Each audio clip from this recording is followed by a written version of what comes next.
All right, it's safe to say that if the federal court system had a frequent flyer program, today's news would help Donald Trump reach platinum status. The former president is appealing to the Supreme Court to rule on whether he can appear on the Colorado primary ballot after the Centennial State's highest court disqualified him this time yesterday. The ruling will extend, or could extend, far beyond Colorado, as nearly identical court cases are pending in more than a dozen states.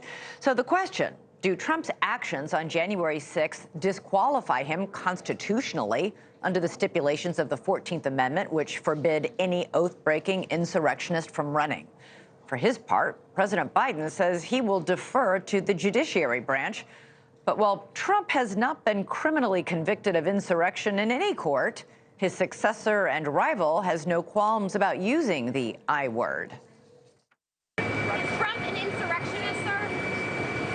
I think certainly they're self-evident. You saw it all. Now, whether the 14th Amendment applies, I'll let the court make that decision. But he certainly supported an insurrection. There's no question about it. None. Zero. And he seems to be doubling down on about everything. All right, let's go now to NewsNation's Joe Khalil live on Capitol Hill. Joe, a lot of reaction from all sides of the political aisle rolling into this historic ruling. What are you hearing there? Oh, yeah, you can say that again, Elizabeth. And look, when it comes to this Republican Party, right, there are a spectrum of views about Donald Trump. Some love him, some hate him, some want to see him run again, some want to see him just fade from the political arena. But in this case, it seems almost unanimous that every Republican who's speaking out about this has condemned and criticized the Colorado State Supreme Court for ruling that Trump cannot be on their ballot. Reaction to the Colorado State Supreme Court ruling barring former President Trump from Colorado's ballot came almost immediately, near unanimous condemnation from Republicans. I will beat him fair and square. We don't need to have judges making these decisions. We need voters to make these decisions. They will use the power of the state to advance their agenda.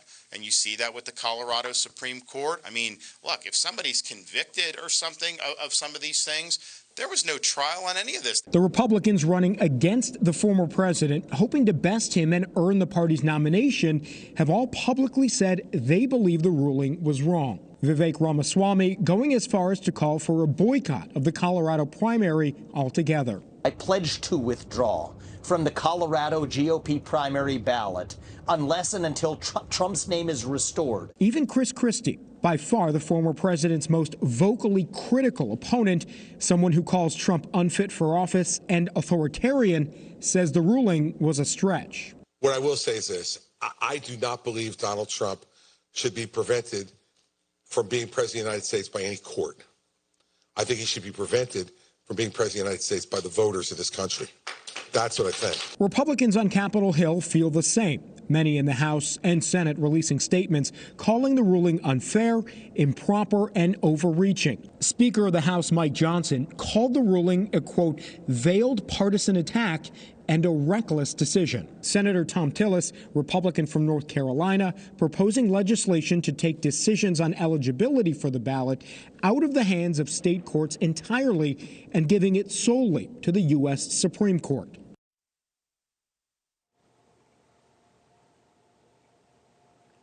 And Elizabeth, look, from Democrats today, we didn't hear a whole lot. Many of them stayed quiet, but the ones who did speak out, including people like Adam Schiff, who was on the impeachment team, said, read the text of the Constitution.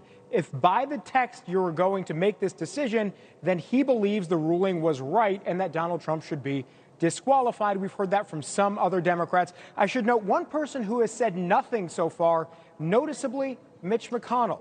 The leader here of Republicans in the Senate has so far been silent, no comment, no release or anything like that from him. All right, Joe Khalil, thank you. Thanks so much for watching. Go to joinnn.com to find NewsNation on your television provider. And don't forget to click the red subscribe button below to get more of NewsNation's fact-driven, unbiased coverage.